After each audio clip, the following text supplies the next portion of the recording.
Hello बच्चों, चलिए प्रश्न को पढ़ते हैं। स्पष्ट कीजिए क्यों श्रृंखलित एल्केनों का क्वथनांक संगत सीधी श्रृंखला वाले एल्केनों की अपेक्षाकृत कम होता है।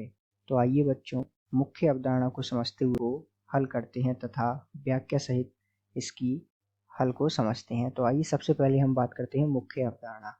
तो ध्यान दीजिएगा, इस प्रश्न को हल करने के लिए मुख्य अवधारणा के रूप में हमें कुछ बातों की जानकारी होना आवश्यक है। जैसे कि यदि हम क्वथनांक और श्रृंखलन का संबंध देखें तो जैसा कि हम जानते हैं कि क्वथनांक व्युत्क्रमानुपात शाखन के या श्रृंखलन के। तो ये बात जो है आप मुख्य अवधारणा के रूप में याद रखें। अर्थात जैसे जैसे अभिक्रिया में या कहीं तो एल्केनों में श्रृंखलन बढ़ता जाता है, शाखाएं बढ़ती जाती हैं, वैसे वैसे उनका क्वथनांक कम होता जाता है। और यदि शाखाएं उसमें कम हैं तो उसका क्वथनांक जो है अधिक होगा। अर्थात इससे सीधा तात्पर्य क्या है कि श्रृंखलन या शाखाएं जो है बढ़ने पर, अर्थात शाखाएं अधिक होने पर होता क्या है कि एल्केनों का जो पृष्ठीय क्षेत्रफल होता है वो कम हो जाता है।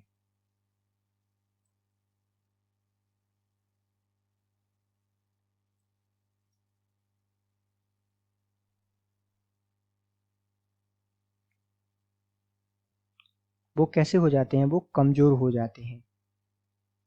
और इन सब कारणों का नतीजा क्या होता है कि इन सब कारणों का नतीजा होता है कि एल्केनों में श्रृंखलन बढ़ने से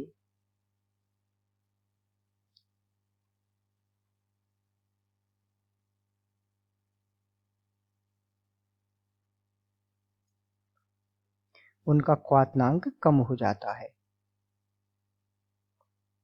क्वथनांक में कमी आती है। यदि हम बात करें यहीं इसी के संदर्भ में कि नॉर्मल एल्केनों में क्या होता है, अर्थात जो नॉर्मल एल्केन होते हैं, जैसे कि उदाहरण के तौर पर समझे हम CH3 CH2 CH2 CH3, ये इसका नाम यदि हम देखें तो इसका नाम होता है नॉर्मल ब्यूटेन।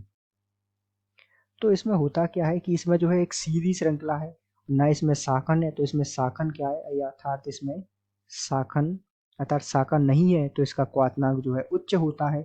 जबकि हमने देखा कि श्रृंखलन होने की वजह से, शाखाएं बढ़ने की वजह से उसमें पृष्ठीय क्षेत्रफल में कमी आती है, जिसके कारण से उनका जो है क्वथनांक घट जाता है या कम हो जाता है। तो ये पूरा जो है स्पष्टीकरण हम देख सकते हैं कि श्रृंखलित एल्केनों का क्वथनांक संगत सीधी श्रृंखला वाले एल्केनों की अपेक्षाकृत कम हो जाता है। ऐसा कारण हमने देखा क्योंकि श्रृंखलित एल्केनों में जो है पृष्ठीय क्षेत्रफल कम हो जाता है, जिसके कारण से उनका क्वथनांक घट जाता है। जबकि जो सीधी श्रृंखला वाले एल्केन होते हैं उनका पृष्ठीय क्षेत्रफल में कोई कमी नहीं आती, इसलिए उनका जो है क्वथनांक श्रृंखलित एल्केनों की अपेक्षा अधिक होता है। तो इस आधार पर पूरे स्पष्टीकरण के साथ आप इस प्रश्न के हल को समझ सकते हैं। आशा करते हैं आपको समझ आया होगा। धन्यवाद।